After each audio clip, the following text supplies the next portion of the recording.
અમારા નર્મદા જિલ્લામાં આવ્યા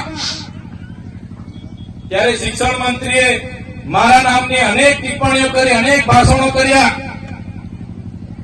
એમણે કીધું કે શું ખોટ પડી ગઈ. ત્યારે શિક્ષણ મંત્રીને હું કહેવા માંગુ છું, તમે શાળાના કાર્યક્રમમાં ઉપસ્થિત હતા શિક્ષણ મંત્રી તરીકે. તમે જે જગ્યા પર આવ્યા હતા એ શાળાનો કાર્યક્રમ હતો અને તમે શિક્ષણ મંત્રી છો. ત્યારે શિક્ષણ મંત્રી તરીકે તમારે એનું ચિંતન કરવું જોઈએ કે આદિવાસી વિસ્તારોમાં નકલી કોલેજો ચાલે છે નર્સિંગના નામે.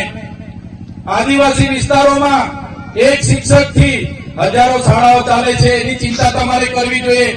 તમે પોતે મંત્રી છો અને આદિવાસી બાળકોને ઉચ્ચ અભ્યાસ માટે જે પોસ્ટ મેટ્રિક શિષ્યવૃત્તિ મળતી હતી એ તમારી સરકારે કેમ બંધ કરી, એનો ખુલાસો તમારે આપવો જોઈએ. શિક્ષણ મંત્રીએ એની વાત કરવી જોઈએ. એની જગ્યાએ ચૈતર વસાવા શું કરે છે એની વાત કરતા હતા. ત્યારે એમણે કીધું કે અમે તો કાલે વડાપ્રધાનને મળીને ભીલ પ્રદેશ આપી દઈશું. પણ ભીલ પ્રદેશ કઈ રીતના ચલાવશે? અહીંયા તો કોઈ આદિવાસી ટેક્સ ભરતા નથી.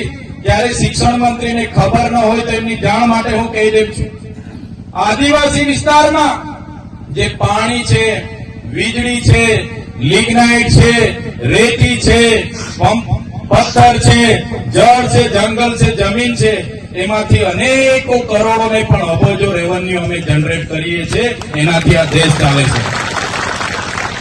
અમે કોઈના પર ભીખ નથી માંગતા. અમે સવારેથી લઈને અમે ટેક્સ ભરીએ છીએ. માચીસ થી લઈને જે પણ સામગ્રી અમે લઈએ છીએ એનો ટેક્સ અમે ભરીએ છીએ. અને તમારા મળતિયાઓ, એનજીઓ, એજન્સીઓ, કોન્ટ્રાક્ટરો ટ્રાઇબલ સપ્લાયનું કરોડોનું બજેટ સગે વગે કરે છે. ત્યારે આદિજાતિ વિકાસ વિભાગે, તમે મંત્રી છો તો આદિવાસી બાળકોની સ્કોલરશીપ કેમ બંધ કરી એનો ખુલાસો તમારે આપવો જોઈએ. 3 વર્ષથી વડોદરાની એમએસ યુનિવર્સિટીના વાઇસ ચાન્સલર બોગસ સર્ટિફિકેટના આધારે નોકરી કરતા હતા, હમણાં પકડાયા છે. એનો ખુલાસો તમારે આપવો જોઈએ. પણ તે આપી નથી શકતા અને હવામાં ફાંકા ફોજદારી કરે છે. ત્યારે ભીલ પ્રદેશ અમે કાલે આપી દેવાની મોટી મોટી વાત કરતા હતા. ત્યારે આપણા સમાજના એ પાર્ટીમાં રહેલા નેતાઓને કહેવા માંગુ છું, તમારી સરકાર અને તમારા સંગઠનમાં તો તમારું કઈ ઉપજતું નથી. અહીંયા આવીને ફાંકા ફોજદારી કરવાનું છોડી દો. આ સમાજ માટે કઈ કરો. કે દિવસે આ સમાજને સિંચાઈનું નર્મદાનું પાણી મળશે. આ વિસ્તારમાં સારું શિક્ષણ તમે અપાવી દેશો. આ વિસ્તારના બાળકોની સ્કોલરશીપ ચાલુ કરી દેશો. બોગસ કોલેજો પર કાર્યવાહી કરશો. ખોટા સર્ટિફિકેટો લઈને લાખો લોકો નોકરીઓ પર છે, એમના પર કાર્યવાહી કરશો. અને જે દિવસે તમે જો અમારી સરકારમાંથી અમને અલગ ભીલ પ્રદેશ અપાવી દેશો, એ દિવસે અમે તમારો પીઠ થબડીશું ને તમારી સાથે ઉભા રહીને તમારા વખાણ કરીશું. પણ તમે અમને ભીલ પ્રદેશ અપાવી દો. સાથીઓ, આજે મને અહીંયા આમંત્રણ મળ્યું. આપણી આદિવાસીની 27 અનામતની બેઠકો છે, જેમાં આદિવાસી લડી શકે. એ કોઈ પણ પાર્ટીમાંથી લડીને જીતી જાય. આજે 27 ધારાસભ્ય આપણા આદિવાસીઓ વિધાનસભામાં બેસે છે. પણ આટલી મોટી સમસ્યાઓ વર્ષોથી આપણી ચાલે છે.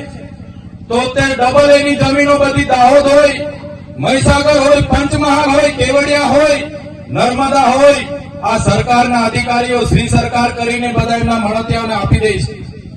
એક પણ નેતા આદિવાસીઓની જમીનો માટે, એક પણ નેતા આદિવાસીઓના શિક્ષણ માટે, એક પણ નેતા આદિવાસીઓના આરોગ્ય માટે બોલવા તૈયાર નથી. બધાને પોતાની ટિકિટોની પડી છે. જ્યારે પાર્ટી ઊંચી આંગળી કરવા ગઈ ત્યારે ઊંચી આંગળી કરે છે. એમને ખબર છે 2 હાથ જોડીશું એટલે તાલુકાની ટિકિટો એમને મળે છે.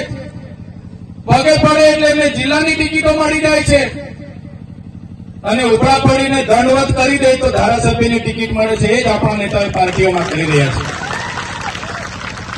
આજે હું તમારા મંચ પર આવ્યો છું